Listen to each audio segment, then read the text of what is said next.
नमस्कार. दर्शना किचनमध्ये आपल्या सर्वांचं खूप खूप मनापासून स्वागत.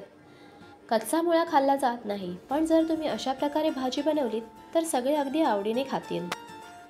मी इथे 4 मुळे घेतलेले आहेत. मुळे मोठे होते म्हणून मी त्याचे तुकडे करून घेतलेले आहेत, त्यामुळे ते पटकन किसता येतील. तर आपण आता किसणीच्या साहाय्याने या सर्व मुळ्यांना इथे किसून घेणार आहोत. मुळा लांब लांब किसून घ्यायचा आहे.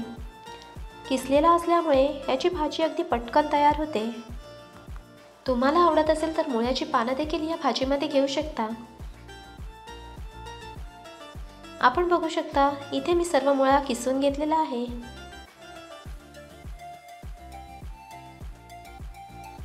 आता आपण भाजी घालून घेऊया. त्यासाठी एका कढईमध्ये 4 चमचे इतके तेल घालून घेऊ.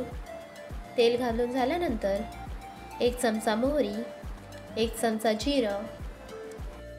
मोहरी आणि जिरं छान तडतडल्यानंतर यामध्ये 1 बारीक चिरलेला कांदा घालून घेऊया.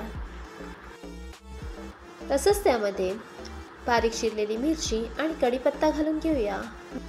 तुम्हाला किती तिखट हवे आहे त्यानुसार मिरच्या तुम्ही कमी जास्त घेऊ शकता.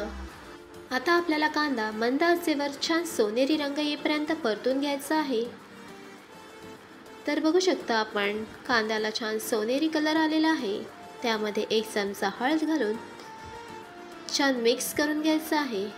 नंतर आपण जो किसलेला मुळा होता तो यामध्ये घालून घ्यायचा. मुळा मी इथे तसाच घेतला आहे. काही जण काय करतात, मुळ्याचा फ्लेवर घालवण्यासाठी तो धुवून घेतात किंवा पिळून घेतात, त्यामुळे त्यातून पोषक घटक निघून जातात. तसंच मी यामध्ये 1 वाटी चण्याची डाळ घातली आहे. ती 2 तास छान भिजवून घेतलेली आहे. डाळ दाताखाली आल्यावर भाजीची टेस्ट अगदी मस्तच लागते.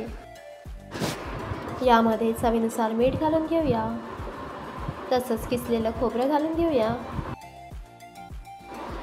आता भाजीला छान मिक्स करून घ्यायचं आणि ही भाजी शिजण्यासाठी वाफेवर 10 मिनिटांसाठी ठेवून द्यायची.